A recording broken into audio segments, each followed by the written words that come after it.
जीत fix. सोचो धरती रुक गई तो क्या होगा। सोचो अगर हवा रुक गई तो क्या होगा।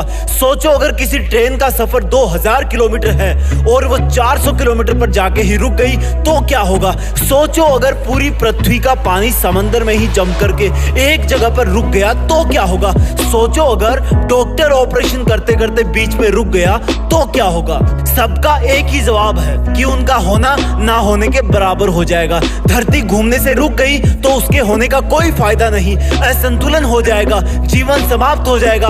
ट्रेन का बीच में रुकने से अच्छा है वो चले ही ना, क्योंकि बीच में रुकने वाला ना इधर का होता है ना उधर का। अगर नेचर में हाइड्रोलॉजिकल साइकिल यानी कि जल चक्र बंद हो गया तो भी जीवन समाप्त हो जाएगा। और अगर डॉक्टर ऑपरेशन करते हुए रुक गया तो फिर उसका बेहोश मरीज कभी भी होश में नहीं आएगा। अगर शुरू कर दिया है तो खत्म करके छोड़ो, अपना मकसद पूरा करके छोड़ो, चाहे कितना भी बड़ा सेक्रीफाइस करना पड़े। तुम्हारा हमेशा मेहनत करना ही तुम्हारे जिंदा होने का सबसे बड़ा सबूत है। और अगर लाइफ में तुम कुछ नहीं करना चाहते तो जियो एक मुर्दे की तरह, जिंदा लाश बनकर। हमेशा काम ना करने के बहाने ढूंढते रहना।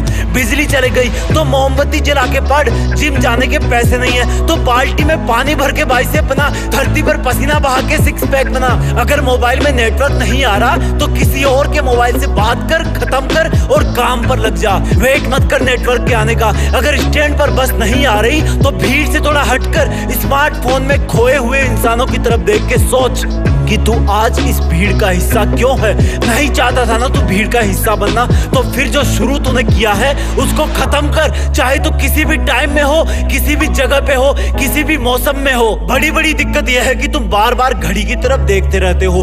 क्या देख रहे हो? अरे वो नहीं रुकने वाला। अगर तू कर सकता है तो इसमें थ्योरी ऑफ रिलेटिविटी, सापेक्षता का सिद्धांत लगा, उसको देखना बंद कर। और जितनी स्पीड से वो टाइम भाग रहा है उतनी ही ताकत से तू भी अपने काम में, अपनी मेहनत में, अपनी पढ़ाई में मन लगा।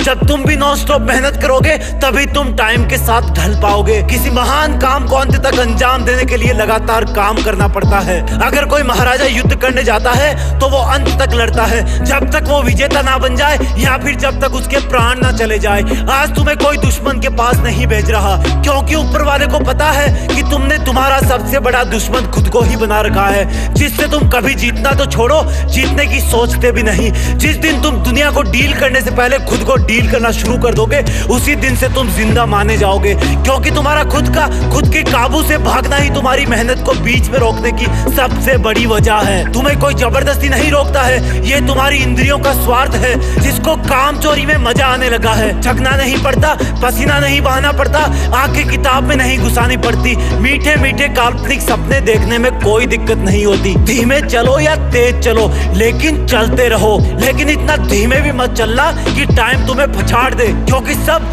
सिर्फ और सिर्फ टाइम का ही खेल है। अगर किसी के पास अनंत समय होता तो चाहे कुछ भी करता, 200 बरस भी लगातार मोबाइल पर गेम खेलता तो भी कोई फर्क नहीं पड़ता। लेकिन अगर तुम अपना हार्डवर्क बीच में ही ड्रॉप कर दोगे तो दुनिया के करोड़ों इंसान तुमसे एक झटके में आगे निकल जाएंगे। लोगों की कमी नहीं है यहाँ, सब आगे बढ़ना चाहते हैं, लेकिन सिर्फ कुछ ही लोग हमेशा आगे बढ़ने को सीरियसली लेते हैं। वो लोग हर कंडीशन से ऊपर होते हैं, उनके अंदर के हार्मोन हमेशा उनको एक ही डायरेक्शन में पुश करते हैं कि कुछ भी हो जाए, जो मकसद मेरा है उसके लिए हमेशा मेहनत करूंगा, कभी नहीं रुकूंगा। मैं हमेशा सिर्फ वही बहाने ढूंढूंगा जिससे मैं इस दौड़ रहे वक्त के साथ चल सकूं। मैं अपने इस अंदर वाले इंसान को मेरा गुलाम बनाऊंगा, ना कि गुरु, क्योंकि जितने भी सफल इंसान हुए ना उन्होंने हमेशा मेहनत करी है, वो कभी रुके नहीं। उनके लिए भी यही भीड़ थी, यही मौसम थे, यही शरीर था, और अगर करना चाहते तो उनके लिए भी कई बहाने थे। वो लोग मोटिवेशनल स्पीच सुनते थे या नहीं सुनते उनका मुझे नहीं पता, लेकिन वो लोग कंसिस्टेंट थे, वो लोग लगातार काम करते थे, और यही राज था। आपकी जीत को फिक्स करने के लिए हम ऐसे बहुत सारी वीडियोस लाते रहेंगे। वीडियो फॉरवर्ड करना और जुड़े रहना। जय हिंद, वंदे मातरम।